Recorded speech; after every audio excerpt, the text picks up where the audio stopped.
Y ya sin más voy a pasar la palabra a la primera ponencia. En este caso es David Martínez de Victoria Ceramics Spain.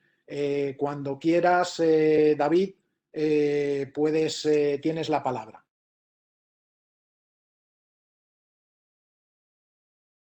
Me presento, yo soy David Martínez, soy el jefe de prevención del Grupo Victoria en España. El Grupo Victoria en España principalmente consta de las marcas Keraben y Saloni. Perdona, ¿Sí? David, ponlo en modo pantalla completa. ¿Se ve así? Sí, perfecto. Perfecto, muy bien. Pues como comentaba, Victoria Ceramic Spain, principalmente en España, tenemos dos marcas, Keraben y Saloni. Dentro de Keraben existen más marcas, con lo que es Keraben, la marca Metropol y la marca Ibero Casa Infinita. Espera que no me pasa así. ¿No pasa la diapositiva? A ver, pásala. Ahora. Sí, ahora. Vale. Victoria Ceramic Spain somos un grupo a nivel mundial de 2.600 trabajadores con una facturación de más de 350 millones de euros, con una producción de más de 40 millones de metros cuadrados.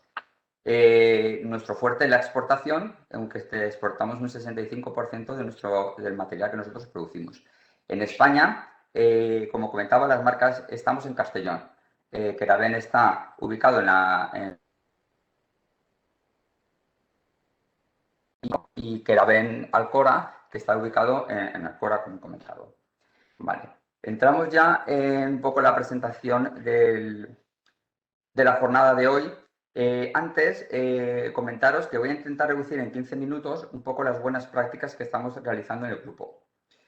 Estas buenas prácticas son situaciones o casos que se nos han dado en el grupo, pudiendo aplicarse no en todos los casos, ya que, por ejemplo, no aplicamos las mismas medidas en todas las empresas del grupo.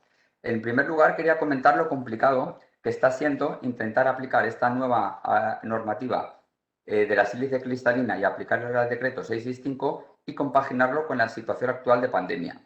Con la declaración de la sílice cristalina como agente cancerígeno en el sector cerámico, está siendo complicado aplicar las medidas y si lo juntamos con la actual situación de pandemia, en ocasiones entramos en contradicciones. Convivir con las restricciones del COVID y las medidas técnicas y organizativas es muy complicado y muchas veces es difícil diferenciar qué es prioritario, si es primero la sílice, si es primero el virus. En muchas ocasiones se producen incompatibilidades, por ejemplo, el tema de los vestuarios, el tema de los comedores, el tema de la sala de descanso. También en el grupo consideramos que hay un aspecto positivo por el tema del coronavirus y es el uso de la mascarilla, siempre tan problemático en nuestras empresas, porque al final siempre había muchas quejas a la hora del uso de la mascarilla. Hoy en día ya se ha visto que la mascarilla se puede utilizar durante 8 horas y yo creo que eso ya está asumido por todas las personas y así se va a quedar. Entiendo que todas las empresas ya tienen claro tanto las medidas técnicas como organizativas que hay que aplicar en cada empresa, por lo que no voy a detallarlas todas. Sí que me gustaría comentar algunas buenas prácticas, algunos ejemplos de medidas que en principio no parecen grandes medidas, pero realmente están siendo muy efectivas y sobre todo han contribuido a la reducción de los niveles de polvo y sílice y por tanto a la disminución a la que están expuestos los trabajadores. Vale, ya he sabido, en concreto, en el sector cerámico, el problema que tenemos con la sílice cristalina, ya que para fabricar azulejos es imprescindible. Vale, entrando ya en la aplicación del Real Decreto 665, el artículo 4 indica como primera opción la sustitución. La sustitución de la sílice es imposible. No es posible porque es necesaria para fabricar azulejos. Además, la composición del polvo atomizado en su mayor parte es sílice, superando incluso el 50%, siendo diferente en función si fabricamos, por ejemplo, porosa o porcelánico. En nuestro proceso de fabricación, al mezclar el molienda de atomizadores, entre otras sustancias, arcillas, feldespatos y arenas, y luego atomizarlo, micronizamos incluso más la sustancia, haciendo las partículas más pequeñas, que hace que, por ejemplo, en nuestras mediciones higiénicas tengamos unos niveles de polvo muy pequeños, pero del poco polvo que tenemos muchas partículas de sílice. Sí que es verdad que la transposición de la directiva nos dio un pequeño respiro por el tema del aumento del VLA a 0,1 miligramos metro cúbico.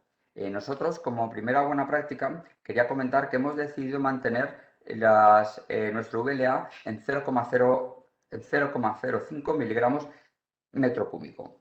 Lo hemos podido mantener porque nosotros llevamos trabajando el tema del sílice desde antes del 2018, realizando distintas inversiones. Denominamos el proyecto sílice para un poco adecuar las instalaciones de nuestras empresas a la normativa que en principio tenía que transponerse hace años atrás. Primero, entonces, como primera buena práctica, nosotros hemos mantenido el 0,05 miligramos metro cúbico. Entiendo que no es posible en todas las empresas, pero para nosotros es fundamental porque luego, si durante este año subimos a 0,1, en un año es muy poco tiempo para volver a luego llegar al 1 de enero del 2022 y volver y estar en los niveles del VLA en 0,05. Vamos. Una de las primeras medidas que quería comentar, y es fundamental para nosotros, es el tema del polvo fino que se genera en los atomizadores. En los atomizadores, este polvo fino, antes lo recuperábamos y lo volvíamos a introducir en las líneas de transporte. Al final, este polvo fino no tiene casi humedad y con los kilómetros que tenemos de cintas de transporte, nos generaba mucha dispersión de polvo en el ambiente. Ahora, tras varias pruebas, hemos modificado este polvo fino, lo gestionamos después de los ciclones y no lo vertemos directamente en las cintas. Con eso hemos obtenido una gran mejoría en el polvo en el ambiente. Otro aspecto importante y una mejora es el tema del control de la humedad. Realizando distintas pruebas, lo que hemos hecho es, hemos subido unas décimas la humedad en la fabricación del atomizado. Con esto, con estas pequeñas décimas, lo que hemos conseguido es, al tener más humedad, la tierra viene más compacta y en todos los kilómetros que tenemos nosotros de cintas, hacemos que haya mucha menos dispersión del polvo en el ambiente. Se ha notado muchísima mejoría en este aspecto. Sí que es verdad que estas pruebas que realizamos, el tema de la humedad, no es lo mismo en función si lo hacemos las pruebas, por ejemplo, en el centro de Nules o en el centro de Alcora. Y tampoco es lo mismo si se realiza en porosa o en porcelánico. Pero realmente estamos muy, muy contentos de los resultados tan buenos que hemos obtenido con la adopción de estas medidas. Visto que la sílice cristalina respirable la tenemos que trabajar sí o sí, para la aplicación de las medidas, lo primero que hicimos es identificar aquellas secciones o departamentos en las que consideramos que hay exposición. Y hemos distribuido 3 niveles. Zonas o puestos de exposición directa continua, zonas o puestos de exposición indirecta o exposición indirecta de forma puntual, o puestos o secciones con posible exposición indirecta. Es importante a la hora de realizar las inversiones necesarias, sobre todo para aplicar las medidas técnicas para reducir tanto los niveles de exposición como el número de trabajadores expuestos. Quiero hacer una mención que para mí es necesaria y que es nuestra lucha y objetivo, que espero que llegue, y es que se valide la aceptación sobre aquellas secciones o zonas donde se realizan mediciones higiénicas y no se detecte ver si al final es correcto el límite de detección o de cuantificación, y que estas zonas se consideren zonas de exposición sin exposición a la sílice cristalina respirable. Al final, todo nuestro esfuerzo tiene que tener un objetivo. Nosotros en el grupo lo que hemos identificado es todas las secciones y en todas las secciones las hemos incluido en estos 3 grupos. Las primeras 7 zonas de exposición directa continua son las primeras zonas donde hemos empezado a trabajar y donde hemos realizado la mayoría de las inversiones.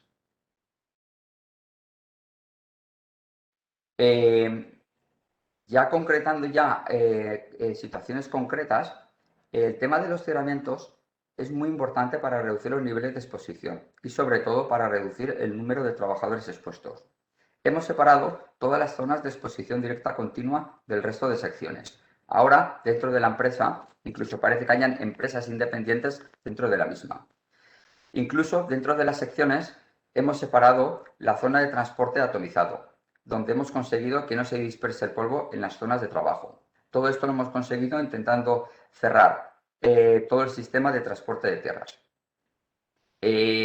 Destacaría como otra buena práctica la detección precoz y de posibles desbordes o derrames, realizando más supervisión y detección sobre estos, e incluso en zonas críticas instalando cámaras. Cámaras para controlar que si se produce un desborde o un derrame de polvo, se pueda parar enseguida la cinta y no genere un montón que luego, por luego lo complejo que es limpiar este montón. Como se ha comentado, tenerlo todo cerrado, si no teníamos estos sistemas de vigilia, nos generaba luego muchos problemas. Otro aspecto muy importante son los sistemas de aspiración. Sistemas de aspiración ambientales donde hemos ampliado para llegar a todas las zonas de la empresa. Por ello, hemos tenido que redimensionar todo el sistema de aspiración, potenciando en algunos casos e instalando nuevos filtros en otros. También me gustaría destacar el tema de los filtros rápidos de limpieza, que al final hemos establecido como el único método de limpiar el polvo dentro de la compañía. Pasamos al tema de mantenimiento. Fundamental el mantenimiento, tanto el preventivo como el correctivo. El preventivo, por ejemplo, a nosotros nos ha ido muy bien el tema de los rascadores, donde en principio eran constantes los ajustes que teníamos que hacer para que no se dispersara polvo en el ambiente. Ahora los hemos cambiado todos por unos rascadores autoajustables, que la verdad que van muy bien y ha reducido mucho los niveles de polvo en el ambiente. También importante está siendo el control de las velocidades de las cintas y el control de la descarga de los hilos en las cintas, para que los metros cúbicos transportados no sobrepasen las capacidades de estas y no generen más polvo en el ambiente. Nosotros, el tema de vestuarios, al final hemos conseguido dividirlos en dos zonas. Una zona sucia, en donde entra el personal, deja la ropa, de la zona sucia va a las duchas y de las duchas va a lo que son los vestuarios donde tienen la ropa, donde se cambian, y lo que hemos conseguido es que nunca esté en contacto la gente que viene de trabajar con la ropa contaminada de la gente que entra o la gente que sale.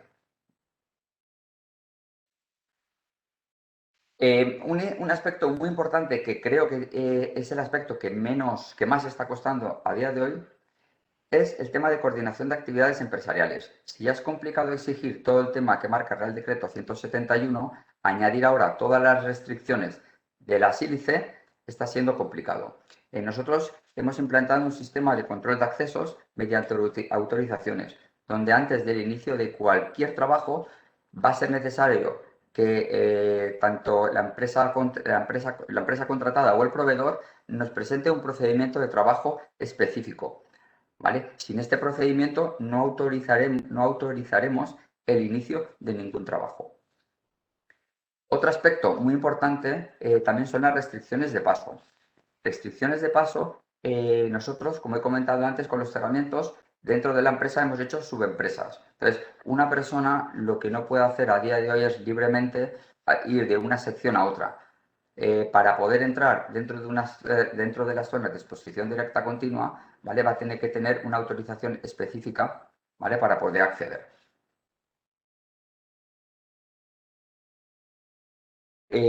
Un aspecto muy importante es el esfuerzo que estamos haciendo, y la verdad que cuesta conseguirlo, es un cambio de concienciación del personal. Para mí, siendo la clave de todo esto. El personal de la empresa ha trabajado toda su vida en contacto con la sílice y no son conscientes de la peligrosidad.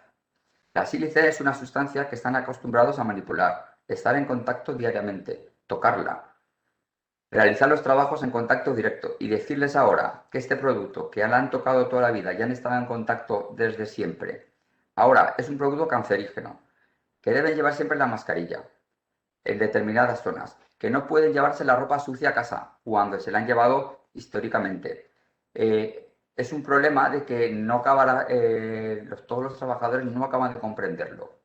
cambiar todo esto y que la gente tenga una percepción real de esto, para mí es un aspecto fundamental y necesario en estos momentos. También por el tema de concienciación, lo que estamos o vamos a realizar es muchas charlas informativas en los cambios de turno para ir recordando continuamente la importancia que tiene y el riesgo a lo que están expuestos los trabajadores. Y también estamos realizando formación específica de la sílice, para que todo el mundo se conciencie realmente del riesgo a los que están expuestos. Comentaría también otros aspectos, otras mejoras que hemos implantado que realmente nos están siendo de mucha utilidad, es todo el tema del control de las fugas. Al final, en todas las aspiraciones, las partículas erosionan mucho. Entonces, el tema de las fugas es fundamental para que sean mucho más eficientes todos los sistemas de aspiración. Otro aspecto muy importante es el tema de los carros móviles. En todas las zonas de carga de las tolvas, lo que hemos hecho es quitar los carros móviles, todos, porque el movimiento de los carros hacía que se generara mucho polvo en el ambiente y ese polvo luego bajaba en las partes inferiores de los hilos. Hemos instalado en todos temas de separadores. También considero muy importante el tema de la revisión de todos los flexibles. ¿Vale? Los flexibles, sobre todo por el tema de limpieza, que estén todos en perfectas condiciones, que tengan todos la boca que conecte perfectamente en todo el sistema de canalización. Una mejora muy importante que hemos hecho también es en la carga de camiones. Unos sistemas para que cuando cargamos los camiones no genere polvo y salga todo el polvo fuera del ambiente. ¿Vale? Y por último, comentar el tema del transporte de contenedores de tiesto crudo. Este transporte, todo el transporte de tiesto crudo, cuando se lleva para verterlo a los contenedores, lo llevamos todos en sistemas cerrados.